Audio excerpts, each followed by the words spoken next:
Children, this is your Auntie Russ. Come to you with another couple things that you can do or that you can think about in coping with this coronavirus and especially our time here staying at home. I have had a couple of viewers tell me they are very concerned about the fact that their beauty parlors are closed and they are not going to be able to touch up their hair as they would normally do. And I'm telling you, I'm having the same problem. I usually have my usual wash and set once a week with my girl Cheryl at the Cut and Curl. And of course, you can tell I've not been able to do that in a couple weeks. Normally, I would be wrapping toilet paper around my head to keep my dew fresh, but you know, with the toilet paper shortage, it's unconscionable. I can't do that. So, there are a couple of things that, well, actually, Cheryl did tell me she can't come to my house because I did call her, and she said, no, I will lose my license if I come to your house. And I was like, okay. But she said she could do the bodies at the funeral home. And I said, well, honey, I'm dying to have you do my hair, but it's not that bad.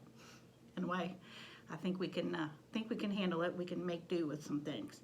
So first of all, I went to the Google and I looked it up. I want a free way to cover up roots. You know, some of us are going to get some roots going here pretty soon.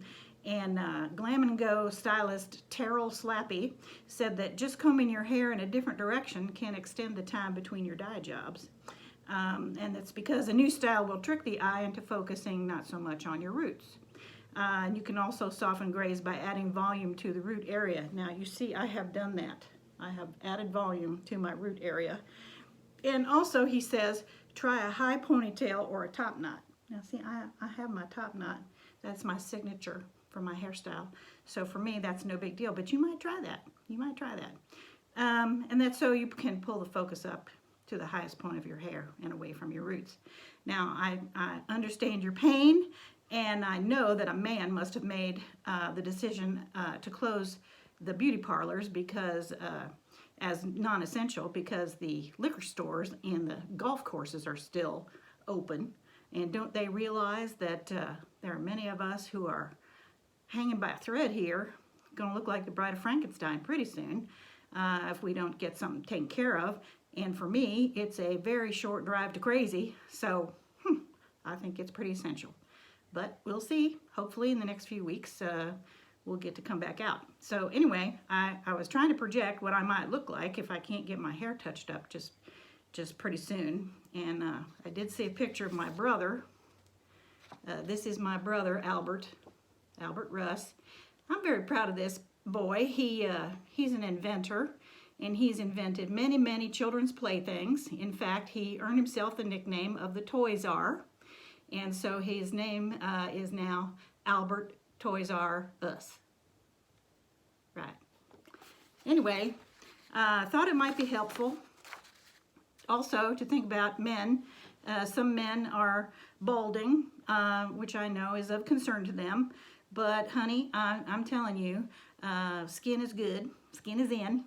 And the more skin you want to show, the better. Now, I know our president has been very creative about how he swoops his hair this way and that. I don't see how that works. I mean, that's like a bird nest on steroids, but works for him, I guess. Anyway, one thing I do want to say, if your husband is, or your boyfriend, or a cute guy at the grocery store is gray-haired, just remember my old mama's saying, where she would say, there might be snow on the roof, but there's fire in the furnace. Fire in the furnace.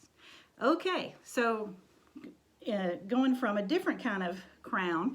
And did you know, I was thinking about this, I did look up the word corona because I've been very interested where that word came from. And corona is actually a Latin word, and it means crown or wreath.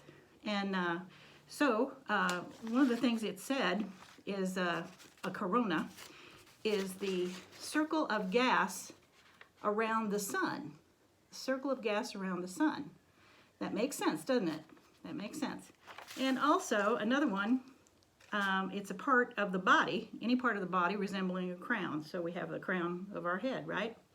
And then also in botany, and this is sweet, this is what I want you to remember a corona is, that this part of the daffodil is called the corona because it looks like a crown, doesn't it? Isn't that sweet? Also in architecture, you might see a crown, or in church sometimes they have a chandelier shaped like a crown hanging up. So if they ever let us go back to church, look up and see the chandelier. It might be the corona you've been looking for. Also, did you know that there is a Saint Corona, and she's linked to this other saint called Victor. Apparently the two of them were Christian martyrs, and she has been identified as the patron saint of diseases, and recently has been identified with this virus. Now this virus is called a corona because it has a starry crown shape to it. I know you've seen that shape on the television over and over again, and you can see the little spokes sticking out of it look like a starry crown. So, you know what? That does remind me of an old hymn. It's a beautiful old hymn. It's called Down to the River to Pray. And, you know, to end my little segment with you here today, I thought we could sing that just a little bit. Just the first part, because that's what reminds me of. As I went down to the river to pray, studying about that good old way, and who shall wear the starry crown? Good Lord, show me the way. All right, children, I hope you have a happy day. Tomorrow we will be talking more about finding the good in this time we have here, and hope I had some ideas for you today that were helpful. And I hope you'll come back and see me again. And I am so pleased that many of you are sharing our little times together with your friends, and that you find them very calming and peaceful. It really works for me too. Love you guys. Bye.